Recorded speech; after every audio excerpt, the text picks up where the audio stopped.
Salut à tous et bienvenue sur GamerTech. Alors comme promis dans ma dernière vidéo, je vous retrouve aujourd'hui pour vous présenter ma nouvelle machine qui est juste derrière moi. Donc l'objectif ici c'est clairement pas de vous faire un test détaillé de chacun des produits qui composent le PC. L'idée c'est surtout de vous montrer les performances que l'on peut obtenir avec une machine comme celle-ci. Alors avant de commencer la vidéo, je tiens à remercier MSI, NZXT et HyperX qui nous ont fourni une partie des composants que je vais vous présenter.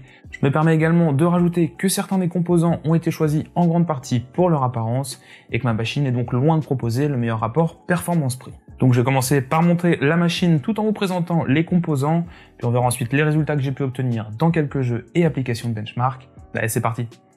On commence donc avec la carte mère qui va accueillir les composants. Il s'agit tout simplement d'un des derniers modèles de chez MSI, la MEG X570 Ace. Alors elle propose un look plutôt sympathique et globalement très sombre avec quelques notes dorées, qui semblent un petit peu faire écho aux 50 ans d'AMD. Du côté du packaging, on disposera de 4 câbles SATA, des câbles d'extension pour les LED, ainsi que le kit d'antenne Wi-Fi. On aura également droit à quelques vis pour le SSD M.2 et les habituelles documentations techniques et pilotes. Alors on va commencer par y installer le processeur qui, vous l'aurez compris, n'est autre qu'un Ryzen de dernière génération. Il s'agit tout simplement du Ryzen 5 3600 que Samy vous a déjà présenté en vidéo il y a quelques semaines. Alors les overclockers ils pourront compter sur les 6+2 phases d'alimentation qui fonctionneront en mode doublé sur cette MEG X570 Ace, de quoi permettre des SoC assez conséquents, même pour les possesseurs les plus gourmands. Alors on notera d'ailleurs qu'MSI a fait un gros travail au niveau du refroidissement des VRM qui sont parcourus par un caloduc qui rejoint le chipset et son ventilateur, tout en bas de la carte mère. Alors c'est un choix qui est plutôt bienvenu puisque le TDP du dernier chipset d'AMD, il grimpe tout de même à environ 11 watts en moyenne. Pareil, temps d'installer les barrettes de RAM et on se retrouve ici avec les toutes dernières nées de chez HyperX. En effet, la marque nous a gentiment fourni un kit de barrettes DDR4 Fury RGB en 3200 MHz CAS16. Alors on appréciera d'ailleurs ici les 4 slots DDR4 renforcés pour résister aux plus bourrins d'entre vous. Alors j'ai fait le choix de n'installer aucun disque dur mécanique dans cette machine et je me contenterai entre guillemets ici de 2 SSD M.2 d'1 TB de chez Crucial. Alors ce ne sont clairement pas les meilleurs modèles du marché au niveau de l'endurance et des performances, mais j'ai pu me les procurer pour un prix vraiment dérisoire. A noter que la carte mère MSI elle dispose de 4 slots M.2 en PCI Express 4.0 et chacun équipé d'un dissipateur thermique. Alors on va maintenant installer tous ces composants dans mon nouveau boîtier qui n'est autre que le tout nouveau NZXT H510 Elite. Alors j'avais beaucoup aimé le H500 que je vous avais présenté il y a quelques mois, et c'est donc tout naturellement que je me suis orienté vers ce nouveau modèle qui reprend la base de son prédécesseur.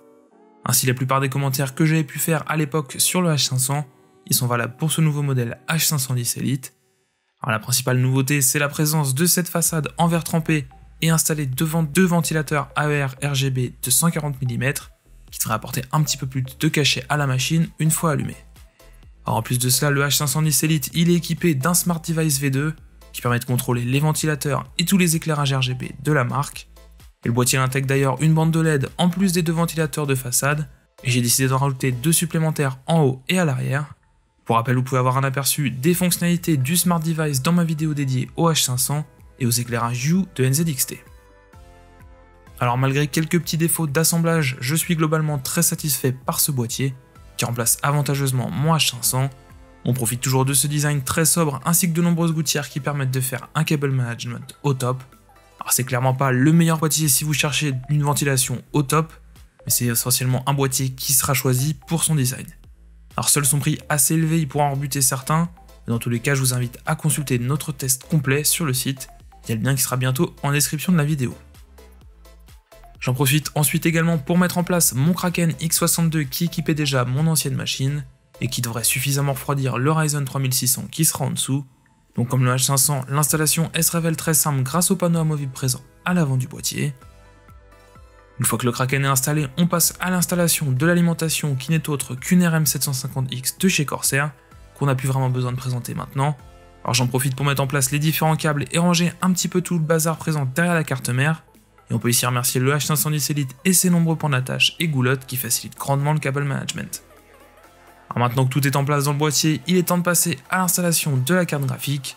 Alors ici j'ai fait le choix de partir sur une RTX 2070 Super de chez Gigabyte en version gaming OC. Et l'idée c'est de pouvoir jouer et monter des vidéos sans trop de soucis et nul doute que ce sera clairement le cas avec une telle carte.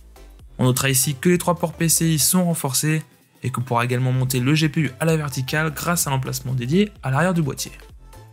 Voilà, la configuration est maintenant montée, il est temps d'installer l'OS, les logiciels et les jeux, et je vous retrouve tout de suite pour qu'on vous voit ensemble les résultats.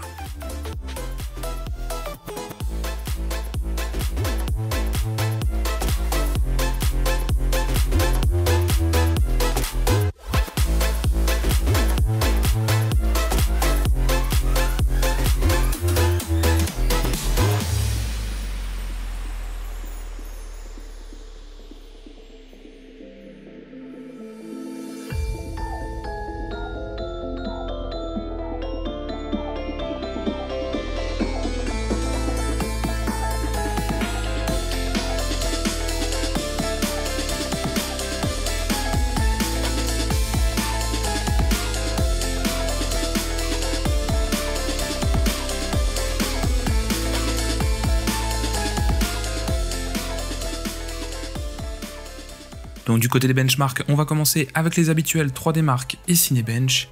Donc je vous ai mis aussi les résultats que j'avais obtenus avec une machine de chez MSI ainsi qu'avec mon ancienne config, pour vous donner un petit peu de matière pour la comparaison.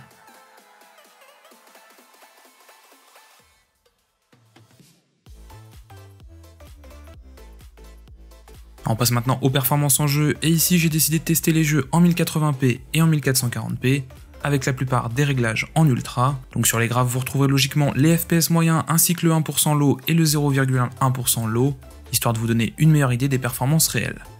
On commence donc avec Assassin's Creed Odyssey qui tourne à un peu plus de 50 FPS de moyenne en 1440p et presque 70 en 1080p.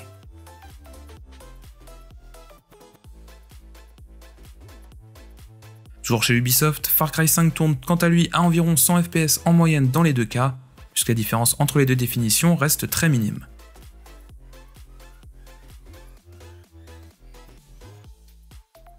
On passe dire bonjour à Lara Croft sur Shadow of the Tomb Raider, qui tourne ici à 113 FPS de moyenne en 1080p et 87 en 1440p, avec le HDR et le Ray Tracing désactivé.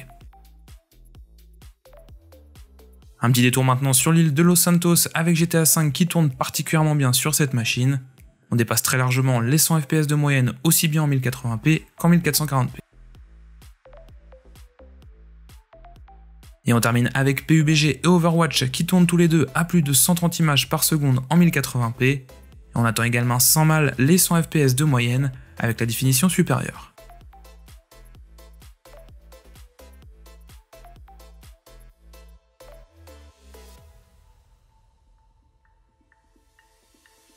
Au final, une telle configuration permettra de profiter sereinement des jeux en 1440p sans faire de concessions sur les options graphiques. Enfin, il sera aussi possible de profiter à fond de son écran 144 Hz en Full HD. Donc voilà, vous savez tout sur cette nouvelle machine et sur ses performances. Donc si vous avez des questions sur la configuration ou les composants que j'ai utilisés, je vous invite à les poser dans les commentaires, je me ferai une joie d'y répondre. Et surtout, si vous avez aimé la vidéo, n'hésitez pas à la partager et à vous abonner si ce n'est pas déjà fait. Et quant à moi, je vous retrouve très vite dans une nouvelle vidéo. Allez, salut!